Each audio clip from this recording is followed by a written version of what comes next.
มาแล้วล่ะมื้อนี้มันเฮ็ดแบบเมื่อวานเนาะก็คือเพิ่นให้เฮ็ดงามกว่าเมื่อวานประมาณนั้น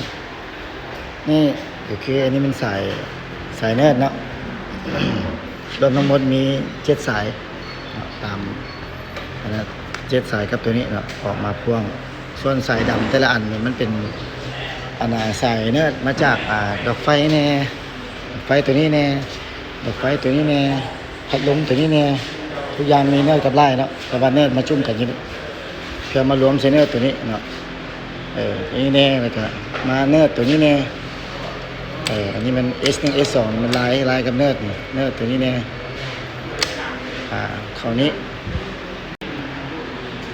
มีแต่เนิร์ดตัวนี้แหละที่ว่ามันมาดอกไฟ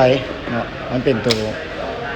กำหนดเวลาเปิดปิดโอโต้นะตัวเมื่อวานที่ข่อยเฮ็ดนั่นแล้วก็สวิตช์เนาะสวิตช์ตัวนี้ปลั๊กเสียบตัวนี้ก็มีเนิร์ด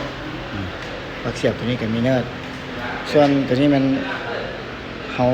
ข่อยยังบ่ได้เอาเข้าให้มันงามๆเนาะเพิ่นบอกให้เฮ็ดงามๆมื้อนี้ประมาณนี้แหละมันจะเป็นสั้นๆแน่ส่วนตัวนี้ก็มีแต่ข่อยพันเต็มดำแล้วค่อยก็เอายัดเข้าไปในอัดอย่างดีอันนี้ก็อัดอย่างดีสินะประมาณนั้นอันนี้ไฟมาจากจุดไล่เนาะครับก็มาเข้าตัวนี้เนาะนี่กับพ่วงไฟเข้าอันสวิตช์2ทางไฟเข้าสวิตช์2ทางแล้วก็มาหาปลั๊กเนาะเนิร์ดออกประมาณนั้นส่วนลายตัวนี้ครับมันลายตัวนี้มันเข้านี่แล้วเนาะเขากับพวกนี้เขาก็ลายเข้านี้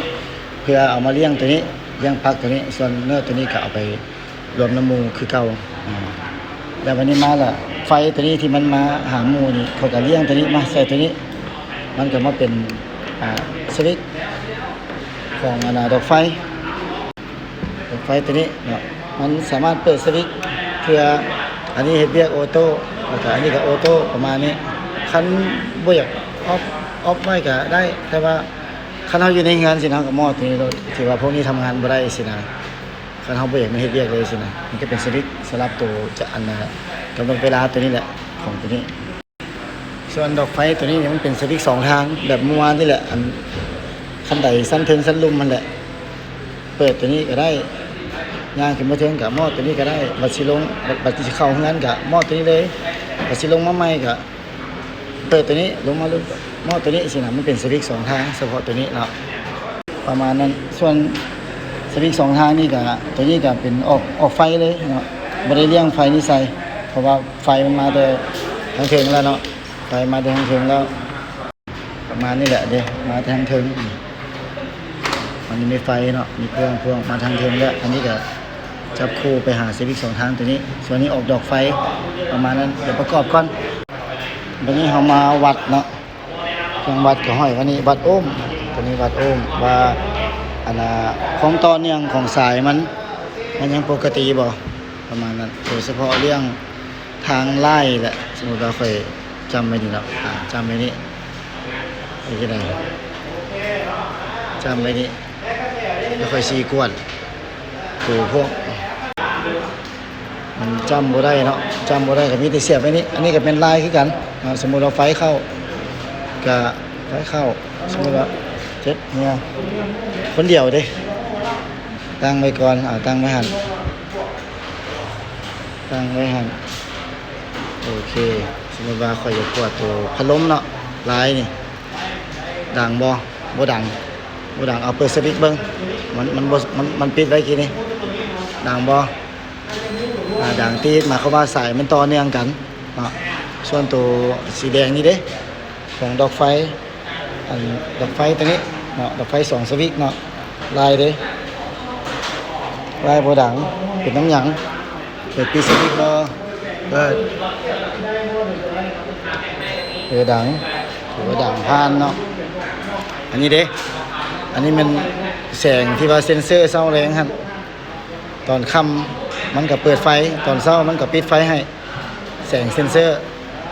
เขาเอิ้นไลท์เซ็นเซอร์ตัวนี้มากวดเบิ่งสายบวกเบิ่งตัวนี้ก็ดังผ่านส่วนตัวนี้เด้อัน นี้ก็ดังเนาะเป็นไฟที่เอาออกมาหาตัวนี้เอาก็ตัวนี้ก็ได้นี่มาหาบ่ดังเนาะโอเคอันนี้เด้แดงตัวนี้เด้ดังเนาะโอเคนี่เด้ลายนี่ดังบาทนี้เขาอย่าพูดว่ามันสดบ่เนาะอันนี้มันใส่ลายเนาะอันนี้มันใส่เนื้อสมมุติว่าสติชนิดมันบ่ดังก็แปลว่าบ่สดความหมายว่าเสียบมันก็บ่สดนั่นแหละความหมายนะบ่สดแดบ่ระเบิดแดประมาณนั้นวันนี้เฮามากวดใส่เนื้อก็เอามาไว้นี่เลยประมาณนั้นสิคิดออกที่นี่ว่าเอามาไว้นี่ได้นี่ใส่เนื้อตอนเนียงนี่หานี่บ่หมาเนาะหมานี่เด้เอาไล่นี่ไล่ไปอย่างบ่มาย้อนว่ามันคนละสายกันแล้วมันก็บ่ได้สอดกันเนื้อนี่เด้เนื้อนี่เด้บ่แม่นอันนี้มันดอกไฟนี่เนื้อนี่